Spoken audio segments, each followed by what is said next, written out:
அஸ்ஸலாமு அலைக்கும் friends, welcomes to இஃபுஸ் kitchen.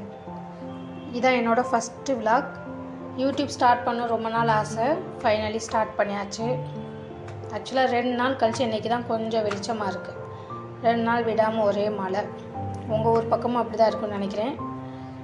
Okay, என்னென்னா யூடியூப்பில் டெய்லி என்னோடய விலாக்ஸ், என்னோடய ரொட்டீன்ஸ் எப்படி இருக்குது.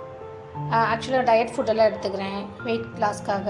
அதெல்லாம் உங்களோட கொஞ்சம் கொஞ்சமாக ஷேர் பண்ணிவிட்டு அப்படியே நம்மளை பற்றியும் கொஞ்சம் கொஞ்சம் தெரிஞ்சுக்கலாம். மார்னிங் இப்போ ஒரு 8 o'clock மார்னிங் லன்ச் ப்ரிப்பேர் பண்ணிட்டு மார்னிங் டிஃபன் ரெடி பண்ணிவிட்டு கிச்சன் இந்த நிலமையில தான் இருக்குது. க்ளீன் பண்ணால் தான் கிச்சன் மாதிரியே இருக்கும். வெசல் வாஷிங் ரொம்ப முக்கியம், அது பண்ணிட்டாலே ஓவரால் முடிஞ்சிடும். ஓகே ஃப்ரெண்ட்ஸ், ஆக்சுவலாக க்ளீன் பண்ணியாச்சு, வெசல் வாஷிங் பண்ணியாச்சு, கவுண்டர் டாப் க்ளீன் பண்ணியாச்சு. மதியம் லன்ச்சும் ப்ரிப்பேர் பண்ணியாச்சு. லன்ச்சுக்கு லெமன் ரைஸ், பொட்டேட்டோ ஃப்ரை, புளியோதரை பொட்டேட்டோ ஃப்ரை. பால் சூடு பண்ணி எல்லாம் பண்ணிவிட்டு கவுண்டர் டாப் க்ளீன் பண்ணிவிட்டு இப்போ பாருங்கள் கிச்சனே எவ்வளோ நீட்டாக இருக்குது, பார்க்கவே நல்லாயிருக்கு. வெசல் வாஷிங் பண்ணாலே சிங்கே க்ளீன் ஆகிடுது. அப்புறம் ப்ரூம் பண்ணியாச்சு, கீழே கூட்டியாச்சு. ஓகே, இப்போ மதியம் லன்ச் என்னன்னு பார்க்கலாம். லன்ச் வாங்க எப்படி நான் டயட் ஃபுட் எடுத்துக்கிறேன்னு. ஒரு கிண்ண அளவு சாப்பாடு, அதாவது குழந்தைங்களுக்கு சாப்பாடு விட்டோம்னா அந்த கிண்ண அளவுக்கு சாப்பாடு. என்ன ஃப்ரை, இன்றைக்கி புளியோதரையா, அதனால் புளியோதரை எடுத்து வச்சாச்சு. இது பொட்டேட்டோ ஃப்ரை கொஞ்சம் ஓரளவுக்கு எனக்கு எவ்வளோ தேவையோ சாப்பிட்ணுன்னு தோணுதோ அந்த அளவுக்கு. நமக்கு தெரியும்ல, நம்ம வெயிட் கூட இருக்கோம், அது நம்ம கம்மி பண்ணணுன்ற ஸ்டேஜில் இருக்கோம். ஸோ அதனால் எனக்கு எவ்வளோ தேவையோ அந்த அளவுக்கு நான் எடுத்துக்கிறேன்.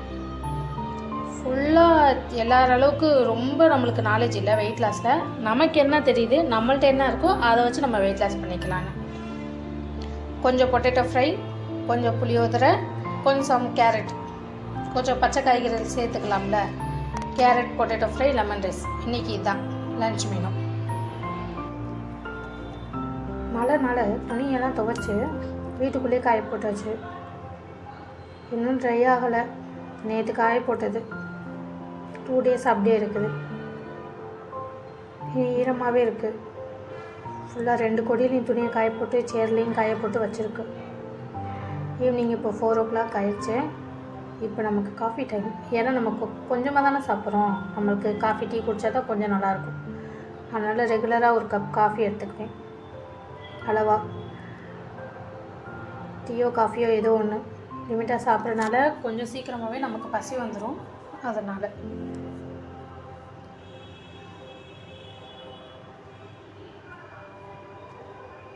மழை இன்னைக்குள்ளே விடாது போல், பேஞ்சிட்டே இருக்குது. ஓகே, நம்ம காஃபி சாப்பிட்லாம். நைட்டு 8 o'clock ஆகிடுச்சு.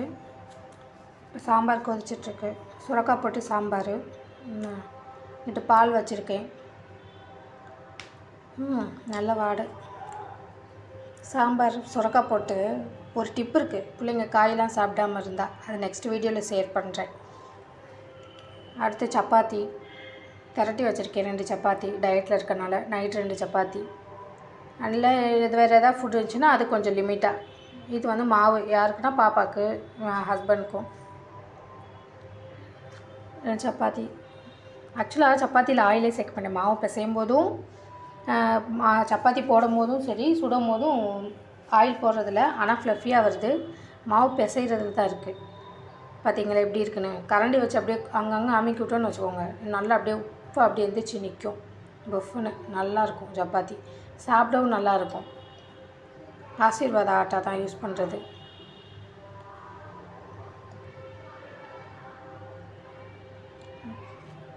ரெண்டு சப்பாத்தி, இது 2வது சப்பாத்தி. பார்த்தீங்களா கலரு எப்படி இருக்குன்னு.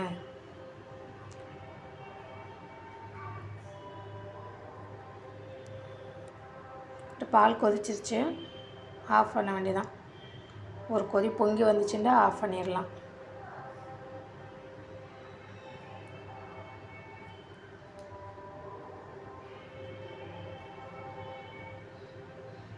அவ்வளோதான், பொங்கிடுச்சு.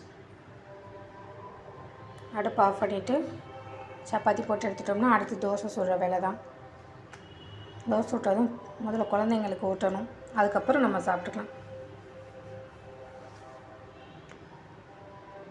எப்படி வருது பார்த்தீங்களா? அங்கங்கே கரண்டி வச்சு இப்படி தேய்ச்சி விட்டு அமுக்கி விட்டா அப்படியே வந்துடும், ஃப்ளஃபியாக எழுந்திரிச்சு வந்துடும். நல்லாயிருக்கும் சப்பாத்தி சாப்பிட்டு. ஓகே, ஆக்சுவலி ஒரு பாட்டு கேட்குதுல, இங்கே 9 டேஸ்க்கு ஏதோ ஃபெஸ்டிவல் போல், நமக்கு தெரியல என்னான்னு. அதனால் அந்த பாட்டு டெய்லி ஓடிட்டே இருக்குது, மார்னிங் டு நைட் வரைக்கும் 9 டேஸ்க்கு இருக்கும் போல். ஓகே, பால் சூடாகிடுச்சு, அடுப்பு ஆஃப் பண்ணியாச்சு. நெக்ஸ்ட்டு இப்போ சப்பாத்தி முடிஞ்சு, அடுத்து தோசை போட வேண்டியதான். சப்பாத்தி கல்லை எடுத்து வச்சுட்டு தோசைக்கல் வைக்கணும். இந்த தோசைக்கல் வந்து குட்டி தோசைக்கல், நான்ஸ்டிக் கிடையாது, நார்மல் தோசைக்கல் தான். இதில் பாப்பாவுக்கு கொஞ்சம் ஊத்தாப்பம் மாதிரி ஊற்றுவேன். நார்மல் தோசை ஊற்றணும் அப்படின்னா பாப்பா சாப்பிட்றதுக்கு அவ்வளோக்கா விரும்ப மாட்டா. ஊத்தாப்பம் மாதிரி கொஞ்சம் சாஃப்டாக ஊற்றி கொடுத்தோம்னா கொஞ்சம் சாப்பிட்றா. ஆக்சுவலி இப்போ 2.5 வயசு குழந்தைக்கு, அதனால் அவளுக்கு ஒரு தோசை. இந்த தோசை மாவு வந்து வீட்டிலே அரைக்கிறது தான். ஒரு 1/2 kg மிக்சியில் போட்டு அரைச்சிக்குவேன், கிரைண்டர் இல்லை, மிக்சியில் போட்டு அரைச்சிக்குவேன். தோசை நல்லா தான் வரும். நீங்கள் பாருங்கள், நான் காட்டுறேன். இட்லிக்கு கொஞ்சம் ஆப்ப சோடா சேர்ந்து போட்டுக்கணும், ஏன்னா மிக்சியில் அரைக்கிறதுனால இட்லி வராது. நம்ம ஆப்ப சோடா போட்டால் தான் இட்லி வந்து நல்லா பஞ்சு மாதிரி சாஃப்டாக வரும். இதை நம்ம தோசை இப்போ ஊற்றுறோம் அப்படி, ஏன்னா மிக்சியில் அரைக்கிறதுனால தோசை ஈஸியாக வந்துடும். மோஸ்ட்லி நாங்கள் தோசை தான் ஊற்றிக்கிறது, ஏன்னா நம்ம கிரைண்டரில் அரைச்சா இட்லி சாஃப்டாக வரும், இல்லை ஆப்ப சோடா அடிக்கடி கலக்கிற மாதிரி இருக்குல்ல, அதனால் அது ஹெல்த்தி இல்லைன்னு சொல்லிவிட்டு ஆப்ப சோடா நம்ம கலந்து எதுக்கு இட்லி ஊற்றிக்கிட்டு தோசையை சாப்பிட்றலான்னு சொல்லி தோசை ஊற்றிடுறது. பார்த்திங்களா எப்படி ரோஸ்ட்டாக வந்திருக்குன்னு? கலரே நல்லா இருக்குது பாருங்கள். ஓகே, சப்பாத்தி முடிஞ்சு. இப்போ சாம்பார் எடுத்து பாப்பாவுக்கு தோசைக்கு கொஞ்சம் சாம்பார், நமக்கு சப்பாத்திக்கு கொஞ்சம் சாம்பார். ஃபஸ்ட்டு போய் பாப்பாவுக்கு ஊட்டி விட்டோன்னு வச்சுக்கோங்க, அடுத்து நம்ம சாப்பாடு நம்ம சாப்பிட்டுக்கலாம். குழந்தைக்கு ஊட்டி முடிச்சு, ஏன்னா அதுக்கே 1/2 hour இழுத்துரும். அந்த குட்டி தோசை சாப்பிட்டு அவ்வளோ நேரம் ஆக்குவாள். ஓகே, சாப்பாடு சாப்பிட்டு பாப்பாவுக்கு ஊட்டி முடிச்சாச்சு. இப்போ நைட் பார்த்திங்கன்னா நெக்ஸ்ட் டே மார்னிங்க்கு சுண்டல் ஊற வச்சுருக்கிறேன், சேலட் செஞ்சு விட்றதுக்கு. ஹஸ்பண்டுக்கு சேலட் மாதிரி செஞ்சு டெய்லி ஒரு பயிரை கொடுத்து விடுவேன் ஆஃபீஸ்க்கு, ஏன்னா அவர் மார்னிங் டிஃபன் இல்லை, இங்கே சாப்பிட மாட்டார், ஆஃபீஸில் சாப்பிடுவார். ஓகே, கிச்சன் க்ளீன் பண்ணியாச்சு. இவ்வளோ நேரம் வீடியோ பார்த்த எல்லாருக்கும் ரொம்ப ரொம்ப தேங்க்ஸ். உங்களுக்கு வீடியோ பிடிச்சிருந்தா சப்ஸ்கிரைப் பண்ணுங்கள், லைக் பண்ணுங்கள், ஷேர் பண்ணுங்கள்.